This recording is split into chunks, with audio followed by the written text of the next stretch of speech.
তো সম্মানিত দেশবাসী, আমি cancer specialist doctor S M Sarwar. আপনারা জানেন যে সারা ওয়ার্ল্ডের ডাক্তারদের বক্তব্য হলো ক্যান্সার হলে আনসার নেই। আমি বলে থাকি ক্যান্সার হলে আনসার নেই, সে কথার কোনো ভিত্তি নেই। ক্যান্সার সম্পূর্ণরূপে সুস্থ হয়। বিশেষ করে আজকে একজন রোগীর সাথে পরিচয় করে দিচ্ছে, ওনার সুস্থতার সাথে ওনার ভাইয়েরা আসছেন সাথে। বিশেষ করে আগে ভাইদের কাছ থেকে শুনবো। আপনার নাম কি? আমার নাম মোহাম্মদ মোহন সরকার। মোহন সরকার। আপনার কি হয়নি? আমার বড় ভাই। আপনার ছোট ভাই। আপনার নাম কি? আমার নাম কবির হোসেন। কবির হোসেন। আপনার নাম? জহুরুল ইসলাম। জহুরুল ইসলাম। কি অবস্থায় আপনি ছিলেন, কোথায় কোথায় চিকিৎসা করছেন এবং কিভাবে এই অবস্থায় আছেন আপনি একটু বলেন। আমার কিডনি মেতে টিউমার হয়েছিল, সিকেরি হসপিটালের মধ্যে অপারেশন হয়েছি। অপারেশনের পরে দিয়ে আমার দিয়ে করাইলো কি ক্যান্সার।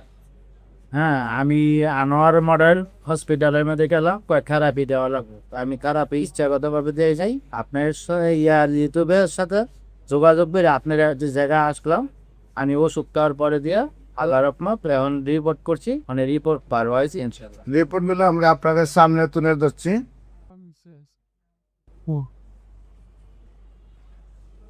রিপোর্ট সম্পূর্ণ ভালো আসছে। জি, আপনার শারীরিক অবস্থা ভালো কিনা? ইনশাল্লাহ এখন ভালো। মোটামুটি শরীর শক্তি আছে? আল্লাহর রহমতে সম্পূর্ণ সুস্থ। আমাদের পাশে ব্রাহ্মণবাড়িয়া হাসপাতালের একজন সম্মানিত মালিক সাহেব, ওনারও কিছু ক্যান্সার রোগীর গল্প আছে, আমরা একটু সাথে শুনি। আসসালামু আলাইকুম, আমি সাংবাদিক আসাদ আবিদ। আমার কুমিল্লা দেহাটর হসপিটাল আছে, এখানে অনেক রোগী আসছে। যখন যারা একবারে চিকিৎসার শেষ পর্যায়ে, তখন আমরা বলি যে আমি অনেক সময় ইনভাইট করি যে একটা সোহর সাহেবের সাথে যোগাযোগ করা যাবে। ইনশাল্লাহ রুগী আসছে, আমার জানা মতো অনেকে ভালো হয়েছে। তো ওনাকে আমি আপনি কয়জন যাদেরকে পাঠিয়েছেন তারা সুস্থ হয়েছে কি? আল্লাহ।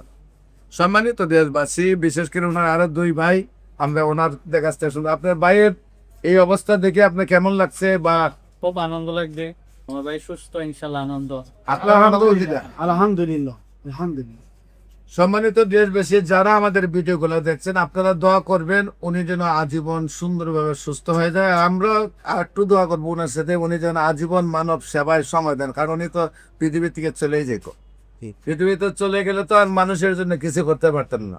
এখন যেহেতু আপনারা ভাই, আল্লাহর রহমতে একটা আমার মনে হয় যে সুন্দর একটা শক্তিতে আসে। আজকে কিন্তু ভাইয়ের পিছিয়ে ভাই যায় না।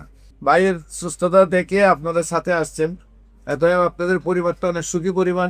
আপনার মতো একজন মানে এই সংসার রুজি না করলেও চলবে।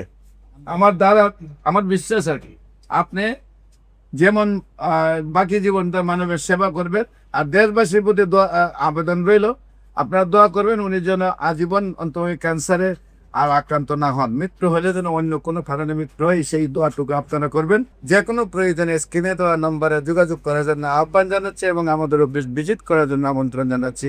আসসালামু আলাইকুম রহমতুল্লাহ।